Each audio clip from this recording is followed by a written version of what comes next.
watu wakati khutba inasomwa ya Ijumaa, watu wengine wanakunywa maji. Sasa kumekuwa kuna khilafu humu ndani. Kila mwingine ananiambia haifai, wengine ananiambia haramu, wananiambia hivi. Sasa hukumu za kisheria ziko, tunazifahamu. Kuna haram, kuna makruhu, kuna mubahu. Zote hizo ni katika hukumu. Sasa tuzijue, lijibiwe. Mtu wakati khutba inaendelea Ijumaa, mtu anakunywa maji, sheria inasemaje? Amekosea au kutuga, au ni makruhu au ni haramu? Assalamu alaykum wa rahmatullahi wa barakatuh. Qala Rasulullah sallallahu alayhi wa sallam, idha raka al-khatibu al-minbara fala yatahaddathanna ahadun minkum wa man yatahaddath wal khatibu yakhutubu faqad lagha wa man lagha fala jum'ata lah. Haya, tumeambiwa sisi na mtume wetu Muhammad, atakapopanda msoma khutba juu ya mimbar asizungumze yeyote miongoni mwenu. Mmesikia tulichokatazwa?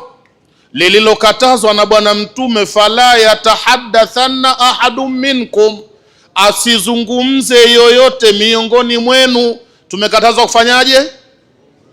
Ni Kiswahili tuelewane. Mtume katukataza nini? Mtume hajasema usinywe maji. Ukipata kiu, khatibu anatoa khutba, kunywa maji. Kinywa maji na Ijumaa yako imesihi. Hatujakatazwa kunywa maji.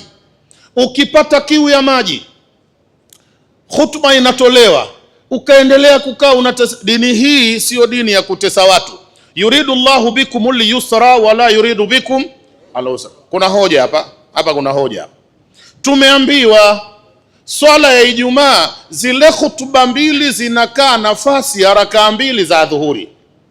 Tumeambiwa maneno hayo? Hamkupata kuyasikia? Tumeambiwa hivi, aljumaa ni rakaa mbili.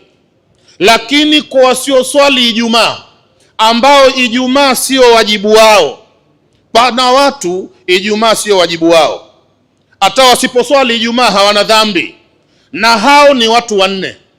Hapa duniani pana watu wanne Ijumaa sio wajibu wao. Enyi watu, mnanielewa? Mtu wa kwanza, mwanamke. Mwanamke yoyote duniani Ijumaa sio wajibu wake. Hajaambiwa na Mungu usali Ijumaa. Akiswali atapata na atalipwa. Inna Allaha la yudhi'u ajra al-amilin. Mwenyezi Mungu hapotezi malipo ya yoyote anayefanya. Kwa hiyo mwanamke akisali Ijumaa sio kama halipwi, atalipwa, lakini sio wajibu wake.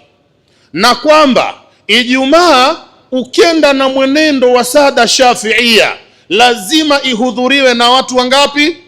40 rajulan min ahli al-kamali, wao watu 40 wenye masharti maalum. Hao watu bani wenyewe, mmoja asiwe mwanamke. Mwanamke hatimizi idadi, akiswali atapata. Mtu wa pili ni musafiri. Watatu, wa kwanza mwanamke, wa pili msafiri. Msafiri Ijumaa sio wajibu wake. Al-Imamu Abul Hasan al-Shaybani, na huyu ni mwanafunzi mkubwa wa Imamu Abu Hanifa, yeye alituambia hivi, ili usalimike kuwa Ijumaa sio wajibu wako, unatakiwa kuondoka kabla alfajiri. Wa illa uwe unajua uhakika utakakopita kuna msikiti na utapata Ijumaa. Alhasil, msafiri Ijumaa sio wajibu wake. Mtu wa tatu ni mgonjwa. Wanne, nishakuombea dua Sheikh Abasi muda huu, mbona unasahau pesa? Anasahau na nimeomba dua sasa hivi mimi. Mungu akujalie usisahau sana. Ukisahau sana na hii kazi utaharibikiwa. Usisahau sana. Maana nimeomba dua muda huu. Wa kwanza ni msafiri, wa pili ni mwanamke. Mwanamke na msafiri ndio watu wawili. Mtu wa tatu ni mtumwa. Mtumwa Ijumaa sio wajibu wake. Akiswali atapata, lakini hakuwajibishiwa Ijumaa. Na mtu wa nne, hapa kuna shida kidogo, ni mgonjwa. Mgonjwa Ijumaa sio wajibu wake. Haya ni maneno ya Mtume Muhammad sallallahu alayhi wasallam. Sasa kwenye ugonjwa hapa, yani mikiasi ya ule ugonjwa wenyewe, kutazuka tatizo hapa. Kuna mtu ataambiwa leo mimi nina mafua leo. Mafua. Sasa mafua anakuwa haja hapa. Kidogo leo nimesikia na washwa hapa mbavuni, naumwa kuwashwa. Mgonjwa.